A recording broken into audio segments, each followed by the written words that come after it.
Hello, welcome to the new video. If you don't want to play the Willpower Cup, you're most likely going to take a look at the current Open Ultra League format. And today we're going to take a look at a new addition to this format, which is going to be a Primeape with new move, our Rage Fist. As you can see as well, I decided to use 2 Elite TMs on this Pokemon, so if you want to give a like here on the video, I would really appreciate it.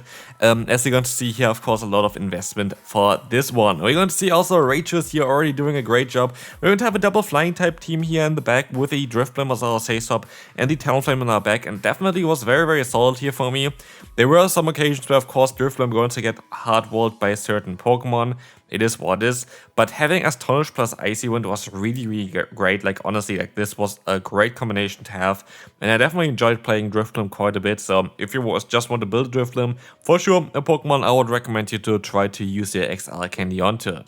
Of course, for Primeape you need to use some XL candy as well. As you're gonna see on the right side, this is a very decently ranked, I think rank 8 variant of this Pokemon with a 9 attack here, which is quite interesting, and definitely forgot to check for this one during the community day, so this was a Pokemon that already from before, but also already evolved before, because I wanted to build a Primeape anyway.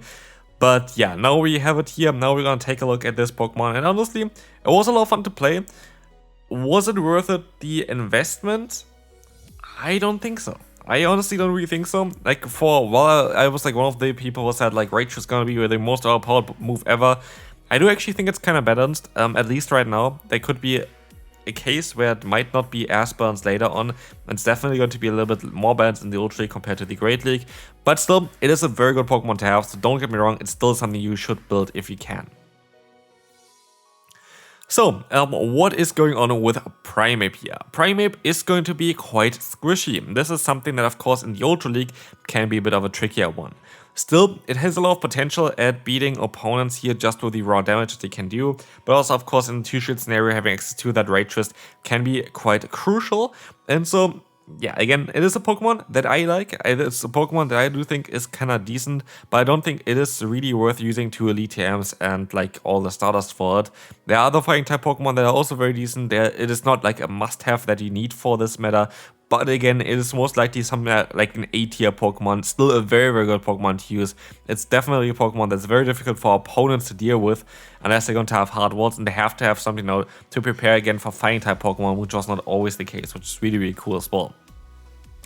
But I really want to take a look at the Annihilate as well for this meta here. I already built one, so there's going to be a video coming towards this Pokemon as well, most likely tomorrow. So stay tuned for this one. Annihilate is going to be definitely a Pokemon that I think might have a little bit better play in the Open Ultra League, mainly due to its typing. Still, again, I don't really want to talk too badly about Primeape. Primeape is still a very strong Pokemon to run, and a lot of the mistakes that I did here maybe were also mistakes from myself and not from the Pokemon, and so that's something that you have to maybe consider. Here I should have went for a Fly would have been easily enough to knock them out. In comes Brave Bird, going to be able to get the shield, and we're gonna try our best here still to win this battle with our Primeape using a shield against the opponent's Body Slam.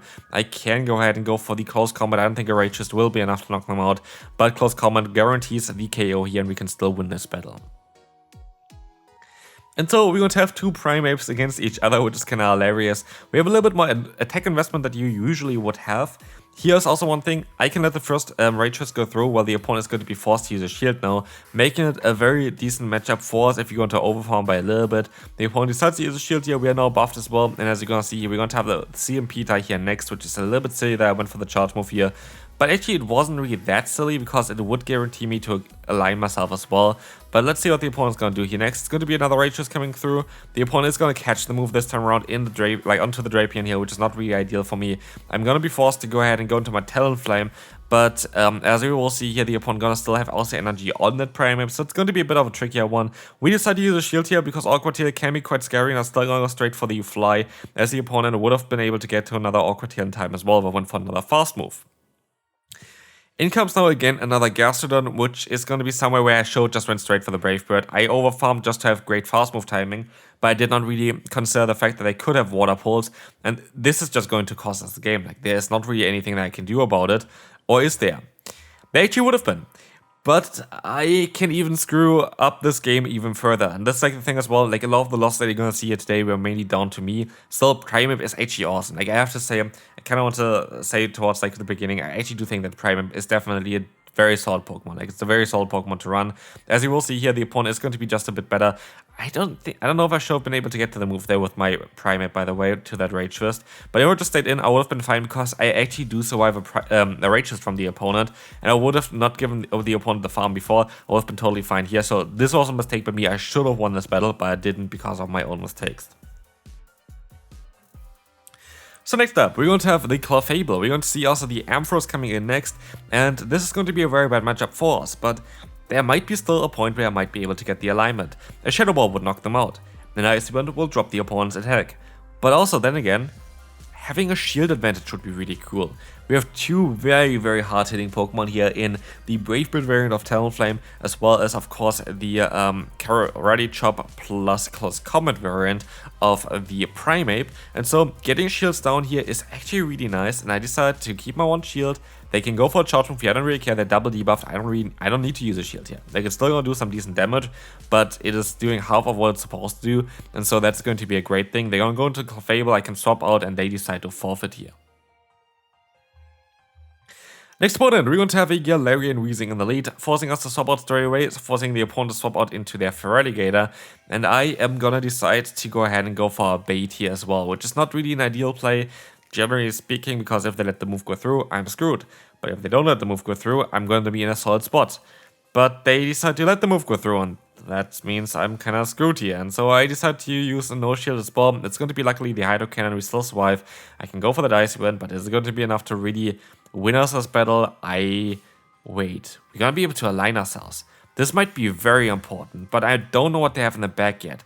We will see the Weezing coming back in here, and we're going to go into the Talonflame. We can take a hit here. It's going to be very likely a Brutal Swing, which is going to be fine here. Brutal Swing is going to be able to do a little bit of damage against us, and let's see on how this is going to go further on. It's going to be another Brutal Swing coming in. Are they weak to me? They have a Malamar on the back. They are not weak to me. I'm going to go straight for the Brave Bird, hoping that they go for a no-shield here, which they don't, and so yeah, they have a little bit too much of an energy advantage compared to me. Like, there's not really anything I can do at this point. The opponent still has a shield left. They have energy advantage of 5 fast moves because of, me staying in for too long with my Talonflame. And so there was honestly no play of really winning this battle, which is fine. Good game to the opponent. We can move on to the next one. This battle, I think I misplayed this battle a little bit. We're going to have an XL Amoonguss. This Pokemon doesn't even reach the 2500 mark at level 50 with 100% IV. But here we see actually a Best Buy variant as well, which is kind of interesting. Very cool to see like such a unique spicy Pokemon for the Ultra League. Again, if you have some unique and spicy gameplay as well, there's going to be always a link in the description here to send in some battles. Would really appreciate it if you would use that, as it's going to, allow me to at least showcase some of the community battles as well, which I always like, especially to give some feedback in order to help you out, maybe to improve your gameplay a little bit more. As we will see here, by the way, we want to be able to go for the Rage Fist bait, go for the Close Combat afterwards. We get up to nearly 3200 MMR with this team here for us, which is kind of nice because I'm not actually going for any kind of leaderboard push or anything like this. I don't care. I literally don't care about the leaderboards in Pokemon Go.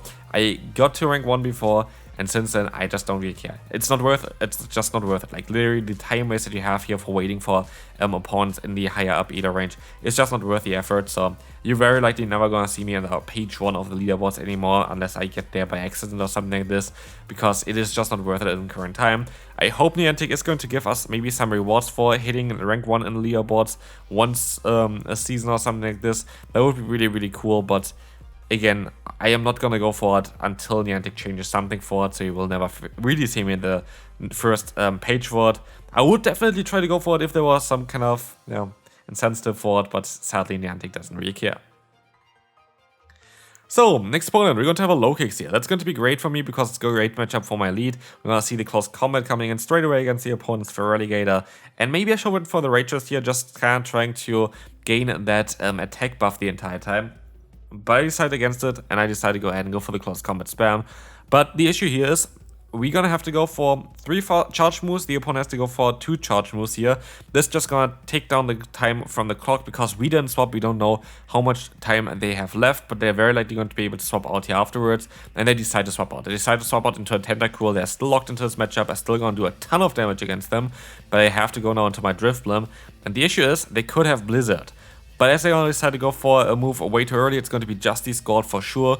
and it's still gonna do a lot of damage, so kind of forcing me to go for a charge move soon as well. I was able to overcome the 90 energy, so I'm 9 fast moves in. I go for a Shadow Ball, means I'm 35 energy left. And so 2 more to go for another Shadow Ball, 1 more to go for an Icy Wind. The Icy Wind is coming through against the opponent here and against the low kick. And we're gonna be able to at least swap out of here into our Talonflame. But sadly, the opponent is going to be able to still go for a Hydro Cannon here. And this is actually going to be enough to knock us out, making it impossible for us to win this battle. And so sadly, Feraligatr can be a bit of a tricky Pokemon for this team, for sure. But we can move on to the next opponent. Let's see who we have here. We're going to have Drapion in the lead. That's going to be a very nice matchup because as long as we're going to wait until the opponent goes for their first Aqua Tier, we should be kind of fine at getting the knockout here with a Close Combat eventually, because Close Combat is just doing so much damage from Primeape. Primeape has a high attack stat. Close Combat is one of the strongest hitting move here in the Go Battle League. So as you will see, the opponent is going to decide to stay in here. We can go for another Close Combat. This is going to be able to get the final shield from the opponent. We are 2 shields up, but there's nothing that I can really swap into it. Because, yeah, Drapion is going to be good against my backline with either Aqua Tail for our Fire-type Pokemon or Crunch for our Drifblim, making it something where I kind of need to stay in here in order to have a play. And I decided to go for the Close Combat here straight away to hopefully knock them out. Is it going to be enough? It is not. And so we're swapping out here eventually as well. They go into the Virizion and I make a huge mistake. I should have went into my Drifblim. Well, on paper, this makes more sense because flying typing is going to be super effective against both of the opponent's typing as well as the fire type. They have also, of course, the option to go for the Stone Edge, which they have here, which makes this a very difficult matchup now because they were able to outspeed me, which they always are going to be able to if they swap out and have like 1 fast move advantage, which is really, really bad. And so I made a big mistake with that one. We're already insanely low now. We only have, 1 Pokemon left basically afterwards as well as like a shield. So we're going to be in a very tough spot. The opponent goes to the Venusaur, which is at least playable because it's a good matchup for Drifblim. They swap on to the Drapion, and this is going to be it. Crunch coming through. Or is it? It's going to be the Aqua Tail. We can still swipe it. We can go for that Farm Down. We can go for that Shadow Ball. Is it going to be enough? Shadow Ball definitely does more damage than the Icy Wind. It is going to be enough, and we can move on to the next opponent. That we won this game was kind of crazy, but can we win the next game as well? We're going to have a Talonflame against us, and as we're going to go for 1 fast move, it allows us now to go for a free fast move against the opponent, which is really, really good for us. Like, that is very important as now I can go for those Icy Winds, especially against the Giratina. Giratina is going to be a Pokemon where at least they're going to be able to do some super effective damage against, and 2 Icy Winds, I guess, is going to be better than 1 Shadow Ball there. Shadow Ball still, of course, would do quite a lot of damage against them, but Icy Wind also going to leave them at a position where they will not do any damage really to any of my other Pokemon, which can be quite nice, as it will allow us as well to now farm them down with Karate Chop. Karate Chop is going to do 1 damage, but they're not going to do too much damage either, so that's going to be fine. We are 1 shield down though, which is really annoying, but the opponent stops out back into the Talonflame. I can go ahead and go for the Rage Fist. It is going to be a tough one to still win. Let's see on how we're gonna remove the opponent's Talonflame here. We're going to be able to go for at least 1 more fast move, 1 more charge move here in the Rage Fist, boosting our own attack. And now it's down to us getting to another one. Well, let's see, we're going to decide to use a shield here. Let's see what the opponent's going to try to do here. They decide to go ahead and stay in. Rage is coming through, boosting our attack at +3, I think, at this point, which is going to be great, as we will see the opponent now going for a charge move against our own Talonflame. And this is fine, we still can keep our other Pokemon alive. Flies coming through, and we can go for the full farm down, winning us this battle here. Final battle for today. We're going to encounter quite a bad lead for us. It's going to be Galate with Psycho Cut, which is going to be a very bad matchup, generally speaking, I guess, for my Elite of Primeape. It's actually quite more neutral, to be fair, so could have also stayed in most likely. But it is what it is. We're going to see the Auroras coming in here now against us. This is going to be an awkward one because, of course, they have double super effective damage against us. Like, not double super effective, but 2 times super effective. Different kind of moves here with Media Beam. I always say Media Mesh, Media Beam, as well as the Weather Ball. But at least Primeape is going to be able to get some delicious energy up here, which is great, as it might come in clutch later on as well. We have 1 more stored on the Primeape there. And also they're going to have a Greedent in the back, which is actually a very okay matchup for us. Like, we're gonna see here as well, we're gonna decide to no shield against the opponent here, rather keep the shields for later on, it's a little bit more important. And the Body Slam is coming through, as we're gonna try our best to go for another charge move. It doesn't work out. The opponent decides to go ahead, go for the body slam as well. Gonna get that slow. We can go for another fly. And I'm really curious on what the opponent is going to be doing here as well. That's going to be a very close one. We see the opponent letting the move go through, but we can still even go for another fly. I can still even get some more damage onto them with our Talonflame here, forcing them to throw a charge move, which is going to be great as well here for us. This is going to allow us now to take this hit, dropping the opponent's defense, and now it is Rage Fist time. We're just gonna get there way too fast for the opponent to keep up with us, and so we're gonna be able to win this battle. And as said here as well, I only went positive actually with this team, which is really cool in terms of like sets. But as you can see, we're really high up in Edo range as well. Hopefully you enjoyed this video. If you did, feel free to leave a like, and I will see you then. Bye bye.